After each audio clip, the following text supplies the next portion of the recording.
Good afternoon, or no, it's still good morning. My apologies. Mark Anthony here, Demolition News and Diggers and Dozers. If you have followed the Facebook links, you will know that we're about to try to broadcast a Manitou broadcast. We've been invited to attend an online event by the good folks over at Manitou. It's not their first online event. They did one back, I think it was in February actually, and I will be sharing some details of that in just a second. We're not entirely sure exactly what is going to be on display today. I know there is going to be a bit of a sustainability theme, and I think the Manitou team are going to be looking back at some of the strides they've made in the field of sustainability over the last couple of years, but they're also going to be looking ahead. So whether that means we'll be seeing new equipment remains to be seen. Just so you know, I've got that running in the background. That's what the page currently looks like. All things being equal, that should go live at let me think, that's supposed to go live at 12 o'clock today. Now if I go down to the bottom of it, I wonder, there is, we will also achieve this it looks goal like we're by live. providing outstanding So I'm going to customers put that on full screen and Step let you change sit our back commercial and enjoy approach what to focus Manitou on have got to service say. and customer data approach. Maintain and develop our leadership by growing our global market share. Finally, by providing safety and unique customer experience. It means an ambitious product plan, investigating automation options, and relationship marketing.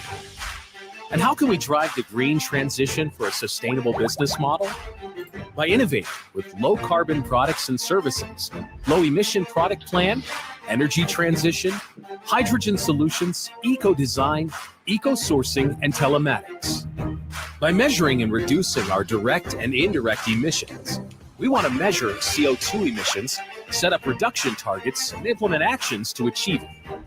By delivering long-lasting products with best-in-class total cost of ownership, we have to align quality and production standards, consolidate employees' health and safety, and leverage operations' environmental footprint. TCO has to be an asset and be pushed as a selling concept within our company. And finally, we will achieve that by engaging our teams and stakeholders in a shared sustainable path. It means reshape our way of working, whether it be at the level of our supply, transportation, or industrial organization, but also reshape our way of thinking, green as a compass, and communicate and highlight the value-added tools and ideas. How can we boost performance with streamlined operations? By developing modularity of product ranges and standardization of components, common platforms for some products, modular design, diversity reduction for our products. By enhancing operational performance, this means managing industrial efficiency and performance or leverage on the new transversal role of Central Group Research and Development Department. Our dealer elevation plan will also help us enhance our dealers' network. By enhancing global industrial agility, with a new plant for Muse addressing new markets and seasonality, with a new make strategy to reduce suppliers' dependency, with Industry 4.0, as well as managing OEM contracts to a buy strategy on some product lines. And finally, how can we build our success on one united team? By sharing the same mission and values, reliability, commitment, and passion. We want to enhance the one united team spirit, the pride and feeling of belonging for our people globally. By accelerating our collaborative work approach and the standardization of our processes. By enabling autonomy and agility. This is what our talents want and what our company needs. We have to attract and cultivate the best talents and a new vision of management, whether in soft skills or in expected qualities. By enhancing safety and working conditions. As our employees are the most important part of the company, their safety must be our top priority. By developing talents in diversity and with equal opportunities. We have strong ambitions for 2025 with targeted revenues over 2.5 billion euros, a recurring operating profit over 8% of our sales, and more than 460 million euros of investments, excluding acquisitions over the next 5 years. We will meet these challenges together as one united team. To inspire change, to better serve our customers, we will build on the strength, the passion of the men and women of the group, with data and innovation, and together, reach new horizons.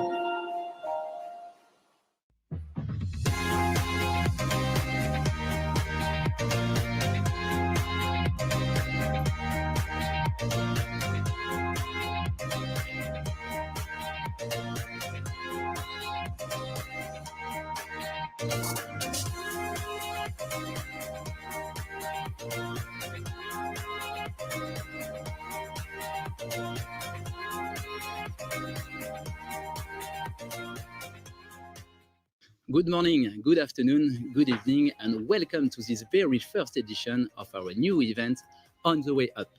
During this program, we'll have the pleasure of telling you a bit about CSR vision and challenges for Manitou Group, with plenty of contributions and special guests. Michel Denis, President and CEO of Manitou Group, Hervé Rochet, Corporate Secretary and Aude Brézac, CSR Director, are all here to reveal how CSR has become a part of the group's development, the connection between the CSR roadmap and the global strategy to 2025, and the action plan that has been developed as a result. Hello, all of you. Hello, Frank. Hello, Frank. Let me turn to you first, Michel. Why have you decided to bring us here today? We are here to share our achievements and our ambitions in the area of corporate social responsibility, or CSR. It's an area that we've been extremely committed for the past 10 years. We are continuing in this direction with a lot of humility. Indeed, we are making our own small contribution, and we're doing not on our own, but with all our stakeholders. And what does CSR mean for Manitou Group? CSR is at the heart of our mission. Our mission at Manitou Group is to improve working conditions, to improve safety, to improve performance all around the world, while protecting the people and their environment. So CSR is not something that we are doing incidentally, I would say. It really does lie at the heart of our positioning. And to illustrate your words, please watch a short video.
So, Michel, this is what leaders do.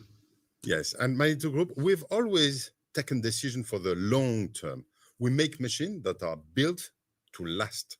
In the company also, there is a family culture. We take pride of the shirt we wear. We pay attention to all our employees. And is this strategy therefore consistent with the history and culture of the group? Yes, it is. You've seen it in this video. You've seen it. It is a strategy that is going to guarantee our future, because our future is tending towards a business model revolving around the usage of the machine, the impact of the machine, and not the acquisition of the machine. Mm. It is therefore a position that is going to endure over time at the Manitou Group. And I strongly believe that it is the only one. And this is the right one. Thank you, Michel. Hervé, why have you chosen to present your policy in this way? Frank, we have a goal of sharing what we do with our stakeholders because they must be an integrated part of our CSR. It's a goal of sharing, and it's also a goal of transparency. We also want to report back to all the people who last year contributed to the CSR survey that we conducted and gave us a lot of ideas how to build our new strategy. We are reporting back to them to tell them about. Understood the group's CSR approach? No, I don't think so. Our job is to explain our approach more simply and bring it to life. Our policy is sometimes misunderstood, and we want to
Michel, what comes to mind when you watch this video? When I watch this film, I think to myself that for a long time we were doing CSR without knowing it. Our assets were sustainability, local presence. So we were headed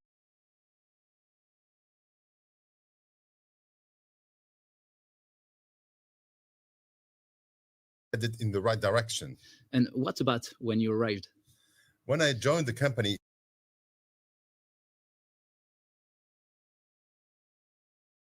in 2014, CSR was written into the target of the company.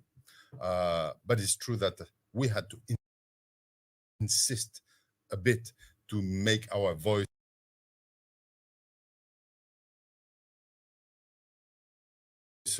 heard. And the early days were not always easy. What do you mean by not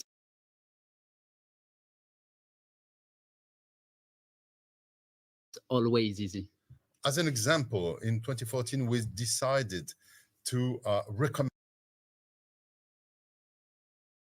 a saving. It's less impact on the environment, and it was not a big deal on a technical standpoint.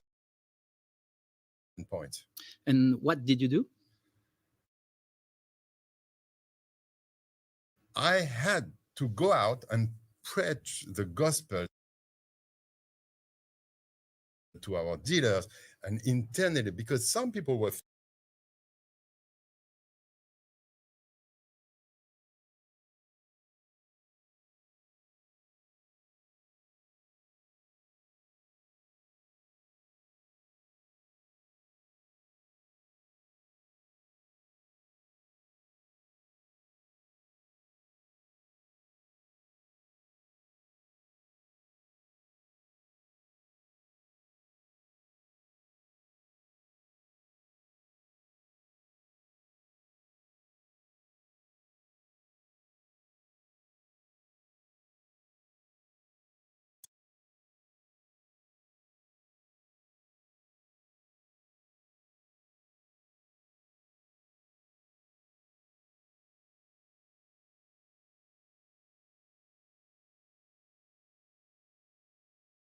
My apologies once again.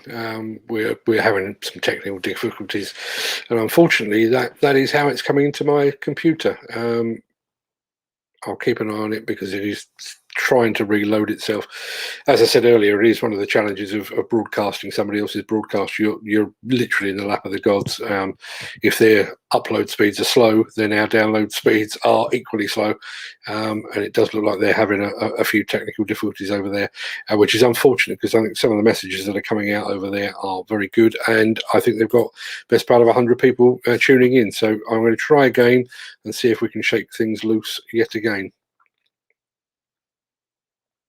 And took a 6-month training course in CSR issues and then wrote up the job description. And what happened next? Next, we immediately created a transformational position. This is where Aude came and joined us in 2012. When she arrived, the first thing we did was to draw up a state of affair, a 360-degree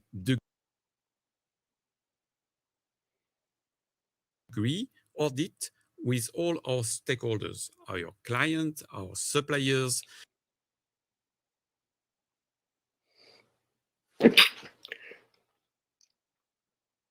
which help us to identify priority actions. And from the very beginning,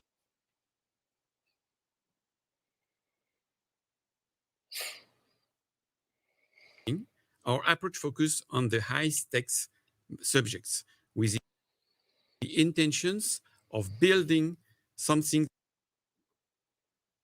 Stakeholders did you identify? The very first one was to understand and get people to understand what CSR is. That isn't about just switching off a light bulb or reducing paper consumption. And to do this, we had to free up time and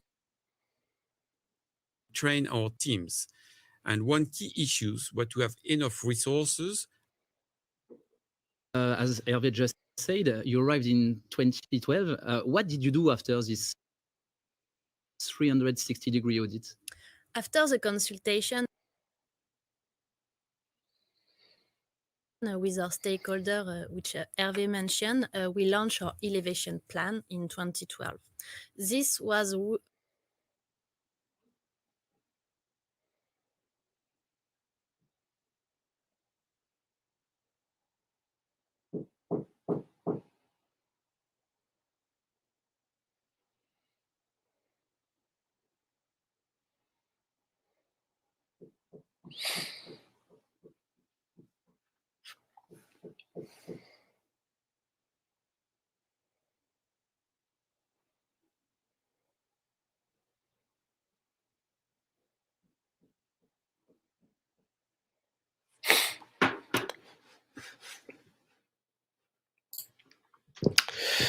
It looks as though we've been defeated by technology. I think what I'll do, if I go back to my system, the bit that I can control, I'm going to play a video of that Manitou shared with us back in February. I'm going to go into the background and see if I can get this thing to work, and hopefully we can catch up afterwards. My guess is they're probably recording this event anyway, so even if you don't get it right now live, you will be able to see it later. But let's see if we can get a previous video running while I try and fix things in the background.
Approach been impacted by the year we have just experienced?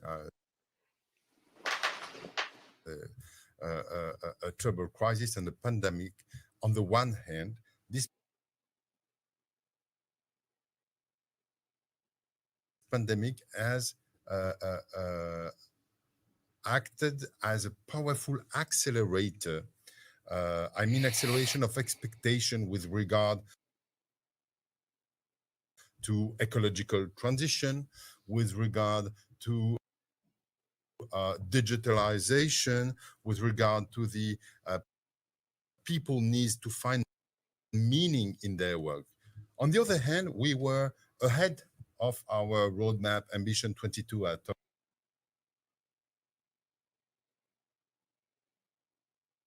talked about. So this situation led us to make faster progress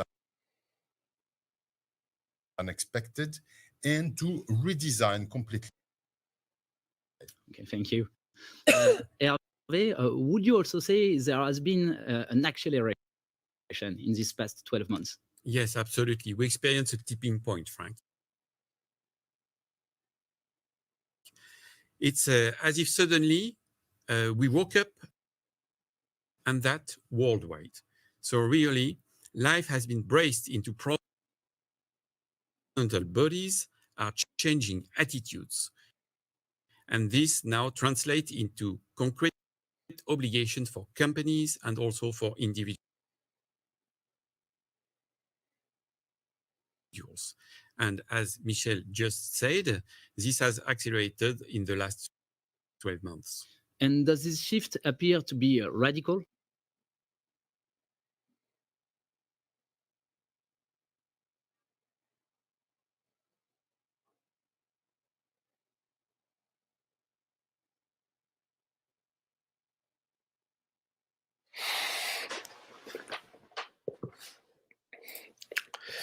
Okay, there are some times when a man has to know his limitations, and I think we've just hit our limit. It looks like that stream is just not working properly.